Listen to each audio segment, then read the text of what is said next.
Now, you probably noticed I don't feel about that war the way we were told we were supposed to feel about that war, the way we were ordered and instructed by the United States government to feel about that war. You see, I tell you, my mind doesn't work that way. I got this real moron thing I do. It's called thinking. And I'm not a very good American because I like to form my own opinions. I don't just roll over when I'm told to. Sad to say, most Americans just roll over on command. Not me. I have certain rules I live by. My first rule, I don't believe anything the government tells me. Nothing. Zero. Nope.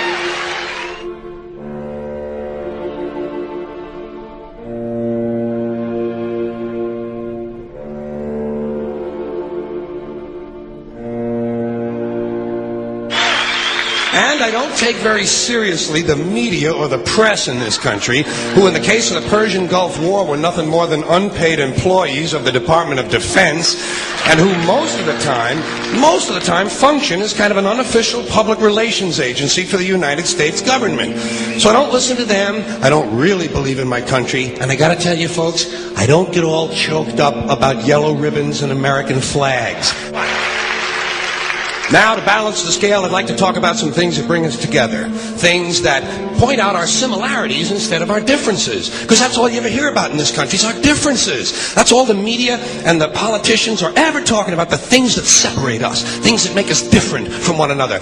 That's the way the ruling class operates in any society. They try to divide the rest of the people. They keep the lower and the middle classes fighting with each other so that they, the rich, can run off with all the fucking money.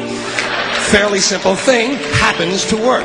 You know, anything different, that's what they're going to talk about. Race, religion, ethnic and national background, jobs, income, education, social status, sexuality, anything you can do, keep us fighting with each other so that they can keep going to the bank. You know how I describe the economic and social classes in this country? The upper class keeps all of the money, pays none of the taxes. The middle class pays all of the taxes, does all of the work. The poor are there just to scare the shit out of the middle class. Keep them showing up at those jobs. Politicians know that word. They use it on you. Politicians have traditionally hidden behind three things: the flag, the Bible, and children. No child left behind. No child left behind. Oh, really? Well, it wasn't long ago you were talking about giving kids a head start. Head start, left behind. Someone's losing fucking ground here. But there's a reason. There's a reason. There's a reason for this. There's a reason education sucks, and it's the same reason that it will never, ever, ever be fixed. It's never going to get any better. Don't look for it. Be happy with what you got. Because the owners of this country don't want that. I'm talking about the real owners now. The big, the wealthy, the real owners, the big wealthy business interests that control things and make all the important decisions. Forget the politicians. They're irrelevant. The politicians are put there to give you the idea that you have freedom of choice. You don't.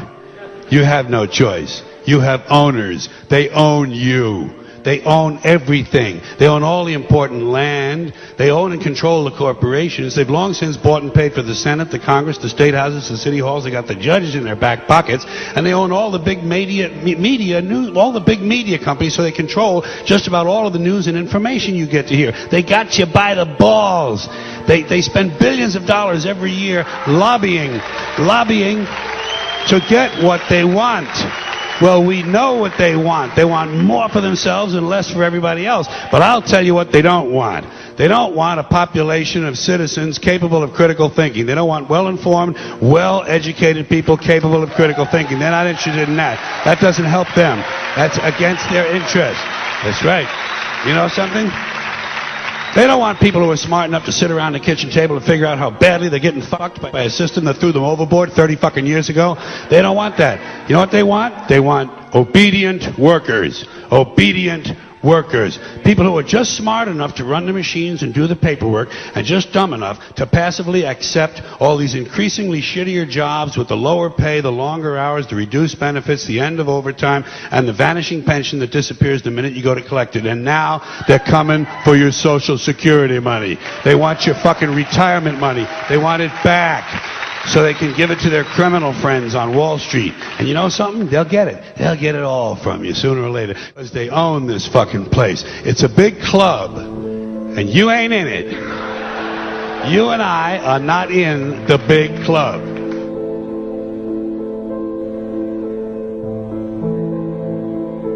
The greatest form of control is where you think you're free when you're being fundamentally manipulated and dictated to. One form of dictatorship is being in a prison cell and you can see the bars and touch them. The other one is sitting in a prison cell but you can't see the bar, you think you're free. What the human race is suffering from is mass hypnosis. We are being hypnotized by people like this. Newsreaders, politicians, teachers, lecturers. We are in a country and in a world that is being run by unbelievably sick people. The chasm between what we're told is going on and what is really going on is absolutely enormous. The greatest hypnotist on planet Earth is a oblong box in the corner of the room. It is constantly telling us what to believe is real. Historically, the control and manipulation of political opinion has been the Freemasons' main weapon in gaining control of countries and states. Once in control of the rulers and politicians of a country, laws and political structures could be changed in accordance with their agenda. However, since restricting the body does not necessarily mean restricting the mind, the Freemason recognizes that their plan for a global government hinges completely on subduing the masses to their agenda, and thus eliminating opposition to their cause. And the greatest threat to their plan, posing more danger than any army or law, is the threat of a free-thinking mind. In order to eliminate this threat and to achieve their objective, the Masons have set about the boldest plan ever devised: the complete control of every aspect of human life, your life. And the weapons they are using against you are in your very homes, entertaining you and your children, and gradually indoctrinating you without you even realizing.